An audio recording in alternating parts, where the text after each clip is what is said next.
Selamat pagi, salam sejahtera bagi kita semua. Tabipun, pada pagi hari ini izinkan saya memperkenalkan diri. Saya Agnes Susana Mary Purwati, SEMM dengan NIDN 0221037701 dengan nomor NUPTK 9653755656230092. Saat ini izinkan saya untuk memberikan pernyataan diri dosen dalam rangka unjuk kerja Tridharma Perguruan Tinggi atau PDD UKT-PT yang diselenggarakan oleh Kementerian Ristek Sains dan Teknologi tahun 2025 dalam rangka proses sertifikasi dosen atau Serdos tahun 2025 gelombang pertama. Saat ini saya akan memaparkan mata kuliah yang saya ampu dari sekian banyak mata kuliah.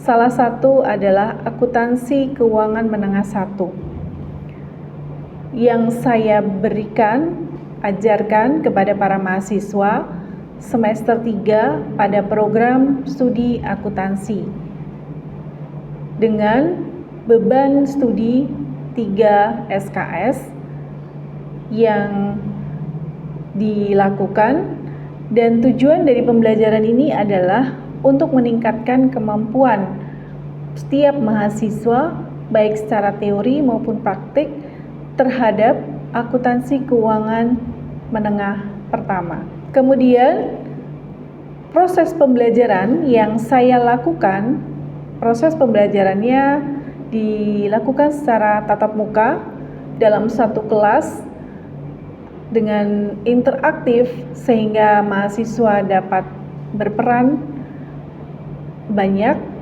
dalam kelas tersebut. Di dalam 16 kali pertemuan dengan rincian 14 kali pertemuan dilakukan secara teori maupun praktek, dan 2 kali pertemuan itu dilakukan dalam kegiatan UTS dan UAS.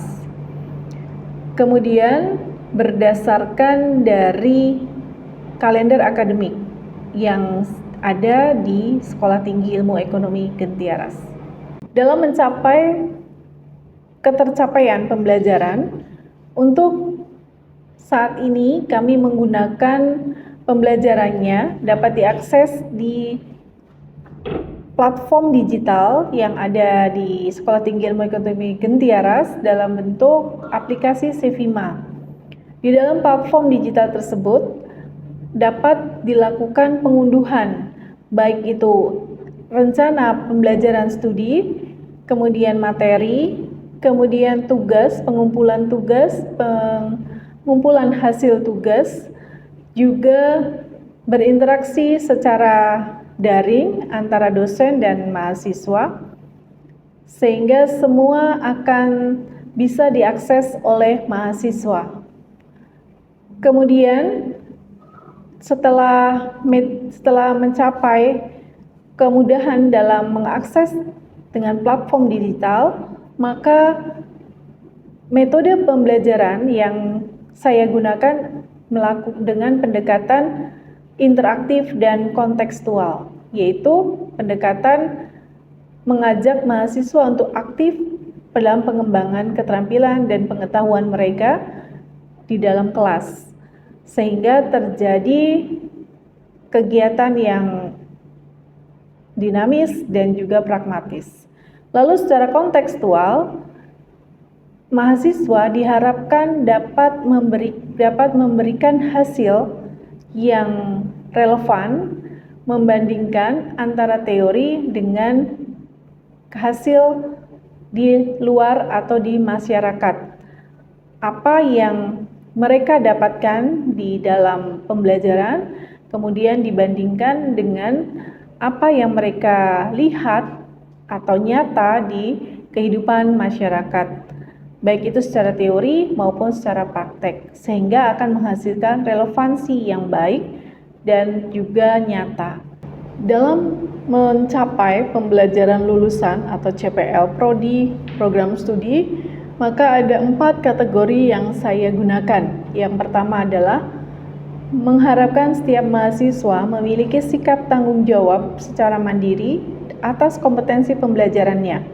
Lalu yang kedua, memiliki pengetahuan dalam menguasai konsep, prinsip, dan teknik pembelajaran. Yang ketiga, memiliki keterampilan umum dalam kinerja, serta secara mandiri, penerapan pemikiran logis, pengembangan dan implementasi dari konteks pembelajaran. Dan yang keempat adalah memiliki keterampilan khusus dalam kemampuan penyajian dan melaporkan hasil kerja yang telah diselesaikan, terutama dalam bidang akuntansi keuangan menengah 1. Dengan tercapainya capaian pembelajaran lulusan program studi, maka capaian pembelajaran mata kuliah atau CPMK-nya adalah 1. Mahasiswa mampu menjelaskan teori dan pengertian tentang lingkungan akuntansi keuangan, Badan Standar Akuntansi Internasional, dan juga kerangka dasar penyajian dan penyusunan laporan keuangan. Yang kedua, mahasiswa mampu menghitung, menjelaskan, dan menganalisa tentang penyajian laporan keuangan, laporan laba rugi komprehensif, laporan perubahan ekuitas, laporan posisi keuangan atau neraca, laporan arus kas, sifat dari komposisi kas dan setara kas, akuntansi piutang usaha dan piutang wesel, penilaian persediaan berbasis kas dan berbasis taksiran, aktiva tetap berwujud dalam perolehan, penghentian dan pelepasan, aktiva tetap berwujud dengan perhitungan depresiasi dan depresi, aktiva tidak berwujud, aktiva lain, dan asuransi. Sehingga mahasiswa dapat, harapannya mereka memahami dan mengambil keputusan secara mandiri akan proses pembelajaran yang sudah mereka terima tersebut. Berikut saya jelaskan untuk materi pembelajaran yang dilakukan.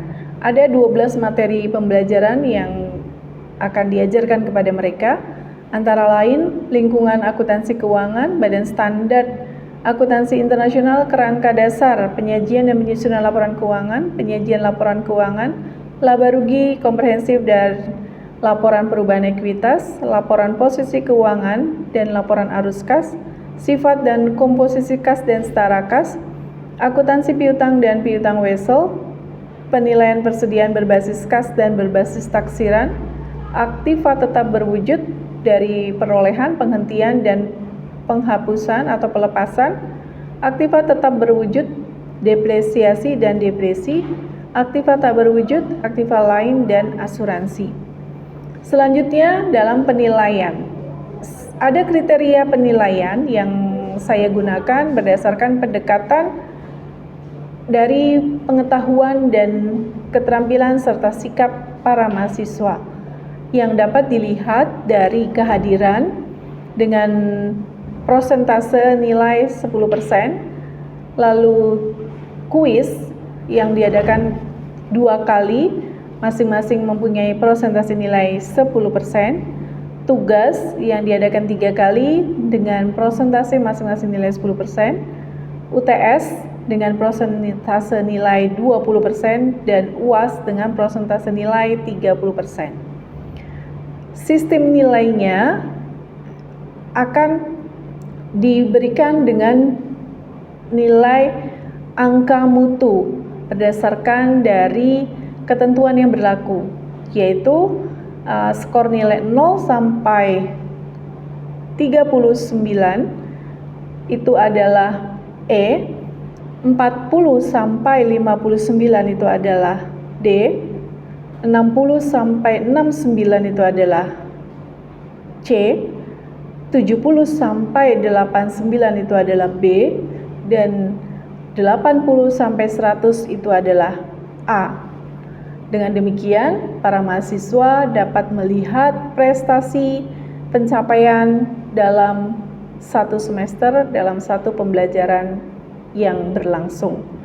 Kemudian referensi yang saya gunakan dalam pembelajaran ini menggunakan buku karangan Donald Kieso, juga Dwi Martani. Selain itu juga menggunakan buku-buku pendukung seperti dari Ephraim, kemudian PSAK, dan kemudian dari artikel-artikel lain yang mendukung kegiatan pembelajaran ini. Selanjutnya, saya akan menampilkan video pembelajaran akuntansi keuangan menengah 1 dalam pertemuan keempat yang saya akan tampilkan bersama mahasiswa dalam satu kelas. Silakan menyaksikan. Oke. Selamat pagi anak-anak sekalian. Pagi, Bu. Oke, selamat datang di pertemuan kita pada pagi hari ini. Kita akan kembali melakukan perkuliahan di hari pagi yang cerah ini pada pertemuan kita yang keempat ya. Kita akan melakukan pertemuan yang keempat. Nah, sebelum kita memulai perkuliahan seperti biasa, saya tanya dulu kepada kalian, apakah kalian sehat semua hari ini? Oke, sudah pada fit? Sudah siap menerima materi ya? Baik. Kita lanjut ke berikutnya, kita akan memulai, tapi sebelumnya kita akan melakukan doa dulu. Siapa yang akan memimpin doa untuk perkuliahan pada pagi hari ini? Oke, baik, terima kasih, silakan. Mari kita berdoa bersama. Mari kita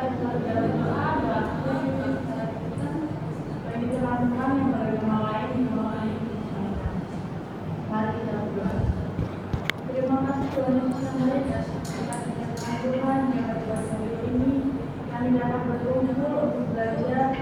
Kiranya dalam pembelajaran pada pagi hari ini Tuhan menyertai.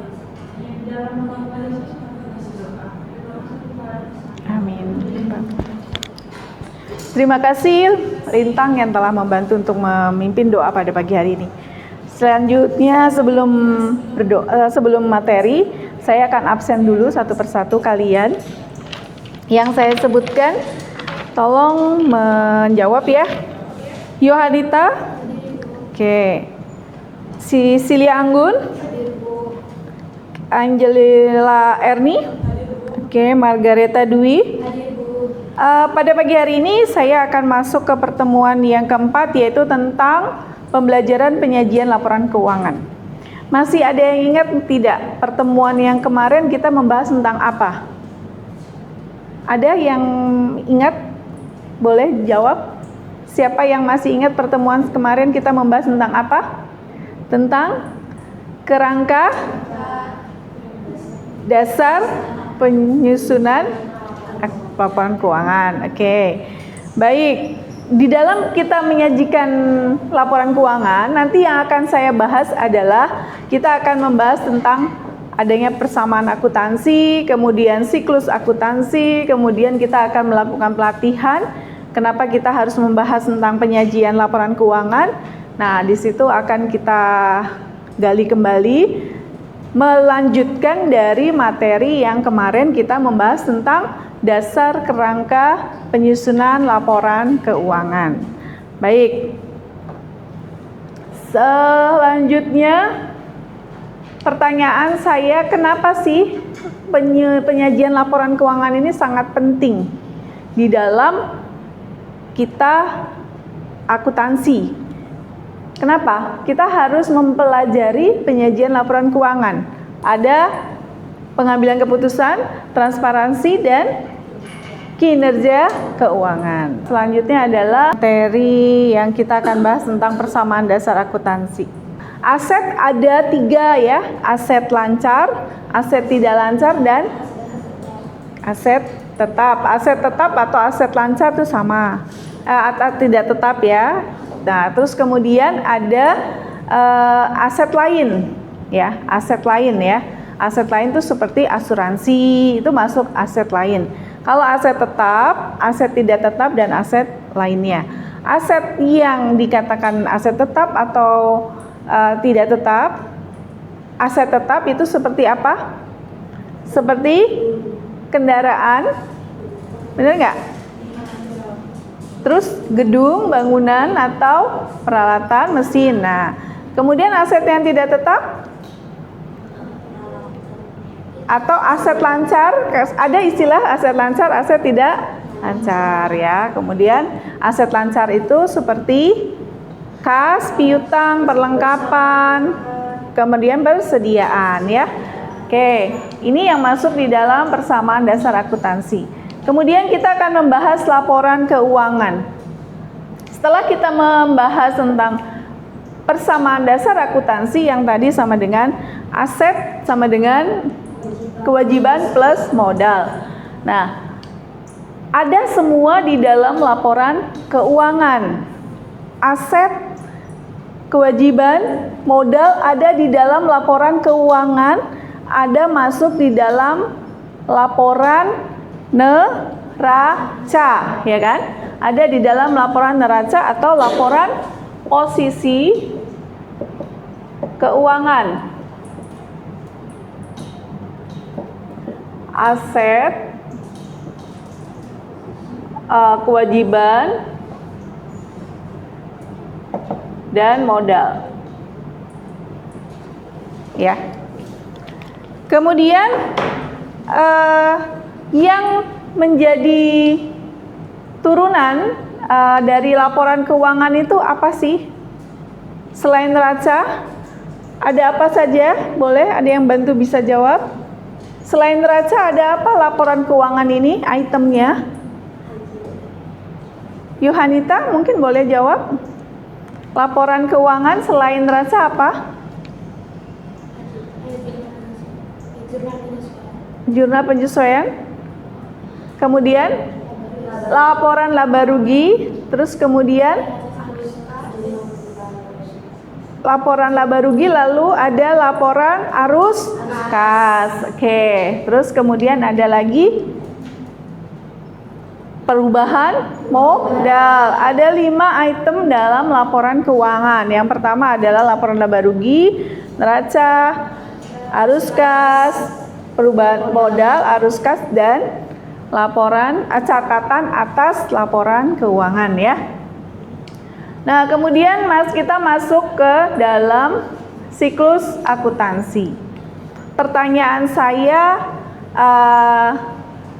kita sering mendengarkan kata siklus ya. Siklus ini artinya perputaran yang tidak pernah berhenti, ya kan? Seperti misalkan kalau kita dalam kehidupan kita rantai makanan ya. Dalam kehidupan kita akan mengenal rantai makanan. Di dalam akuntansi kita mengenal adanya siklus akuntansi yang dimulai dari awal transaksi ya. Dari awal transaksi di sini kita akan mengidentifikasi dan melakukan atas pencatatan transaksi. Transaksi yang kita dapatkan transaksi dari kejadian-kejadian yang ada di lapangan, yaitu di mana? Di sebuah unit usaha atau di perusahaan. Contohnya apa? Transaksi jual beli, transaksi pembelian, transaksi penjualan, lalu ada apa lagi? Transaksi pengeluaran biaya-biaya operasional di dalam perusahaan atau di dalam persekutuan ya, perusahaan atau persekutuan atau di dalam unit usaha kecil. Nah, dari transaksi ini lalu kita akan catat melalui Kita akan catat melalui jalur berikutnya adalah jurnal. Yang namanya di sini ada istilah jurnal umum. Oke, jurnal umum adalah catatan awal dalam transaksi yang mencatat semua transaksi yang akan dimasukkan ke dalam kolom masing-masing, yaitu ya kolom debit dan kolom kredit. Setelah kita buat jurnal umum, kita akan masuk ke posting buku besar, ya kan? Posting buku besar. Posting buku besar artinya kita memindahkan dari jurnal umum ke buku besar. Buku besar itu terdiri dari kas, apalagi persediaan, kemudian perlengkapan, gedung, kendaraan yang ada semua di dalam posisi keuangan, ya, posisi atau di dalam neraca, di dalam laba rugi itu ada buku besar. Sebuah buku yang merangkum semua transaksi dalam satu tempat, ya. Satu tempatnya di sini dimasukkan di dalam jika kas, transaksi yang berbasis kas akan masuk di dalam kas, ya kan? Lalu transaksi yang berbasis persediaan akan dimasukkan di dalam persediaan.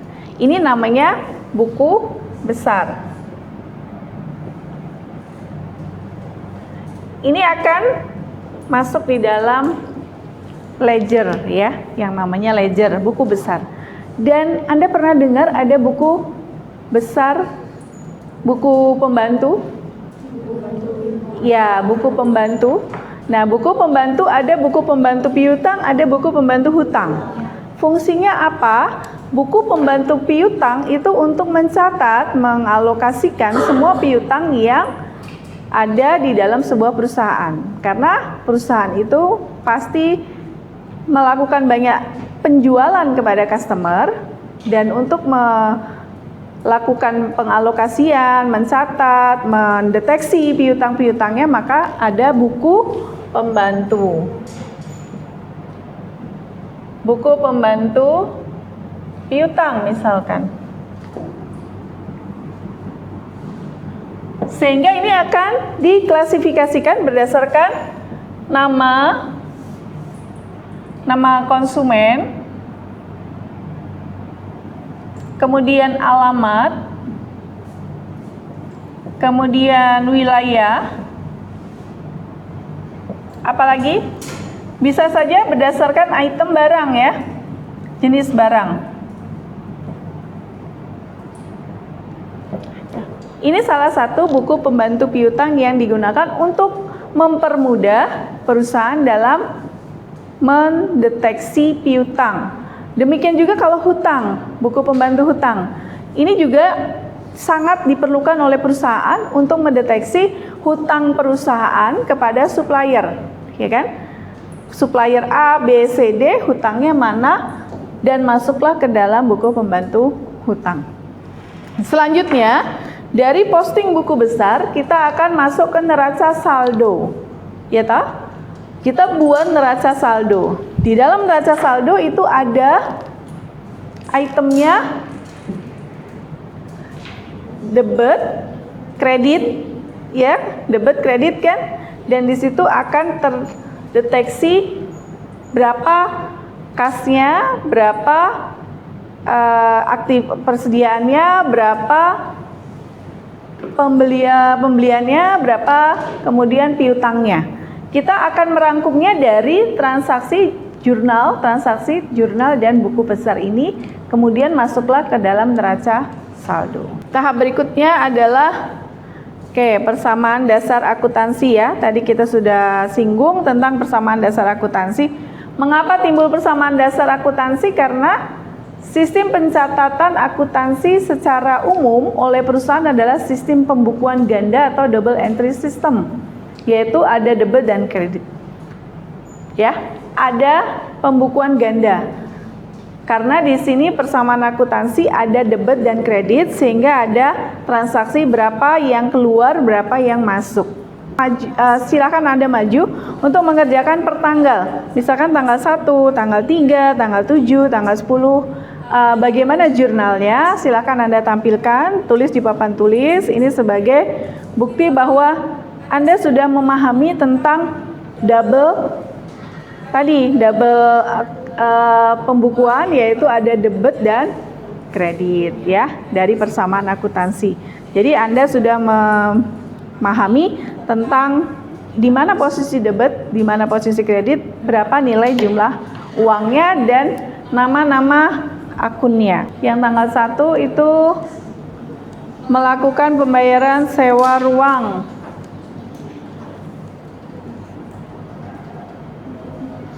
Baik, ini adalah jawaban dari teman kita yang bernama Via menjawab untuk tanggal 1 ya. Di sini jurnalnya adalah sewa dibayar di muka pada pendapatan atas sewa. Kenapa sewa dibayar di muka? Karena transaksinya adalah untuk 2 tahun ya, membayar sewa untuk 2 tahun. Hanya di sini nilainya 200 juta rupiah ya. Nilainya 200 juta rupiah. Saya mengajarkan penyajian laporan keuangan ini juga saya ajarkan selain di kelas ini saya mengajarkan kepada kalian, saya juga mengajarkan di tempat lain, yaitu saya melakukan pengabdian kepada masyarakat di Pringsewu itu bersama para anak-anak muda. Di sana saya mengajarkan tentang bagaimana penggunaan atau mempelajari laporan keuangan, melaporkan semuanya itu, dan saya masukkan di dalam sebuah jurnal. Nah, jurnalnya ada di jurnal PKM ya. Mungkin nanti Anda bisa lihat searching laporan PKM saya di Google Scholar terkait dengan apa yang sudah saya sampaikan, pembelajaran tentang penyajian laporan keuangan. Oke, yang pertama adalah apa sih yang Anda sudah dapatkan selama kita berkuliah di pagi hari ini? Mungkin Anda bisa menjawab. Ada yang mau menjawab? Apa yang Anda dapatkan? Ada? Ya, baik, Gerta. Pada kesempatan pagi ini saya mendapatkan bagaimana siklus akuntansi itu yang dari tahap awal itu identifikasi hingga akhir keuangan dan menang sampai dengan barang itu bagaimana siklusnya saya sudah tahu. Baik, terima kasih ya. Oke, baik teman-teman, kita akan mengakhiri pertemuan kita pada pagi hari ini. Sebelum kita melakukan pengakhiri pertemuan ini, saya akan menyampaikan untuk pertemuan yang keempat, yang kelima itu adalah kita akan membahas tentang laporan laba rugi komprehensif dan laporan arus kas ya. Jadi laporan perubahan ekuitas, laporan perubahan ekuitas. Jadi kita akan runtun ya dari penyajian laporan keuangan, kita akan membahas tentang laporan laba rugi komprehensif dan laporan perubahan ekuitas. Selanjutnya kita akan akhiri. Untuk sebelum kita mengakhiri, kita akan menutup dengan doa. Silahkan ada yang mau memimpin doa kembali.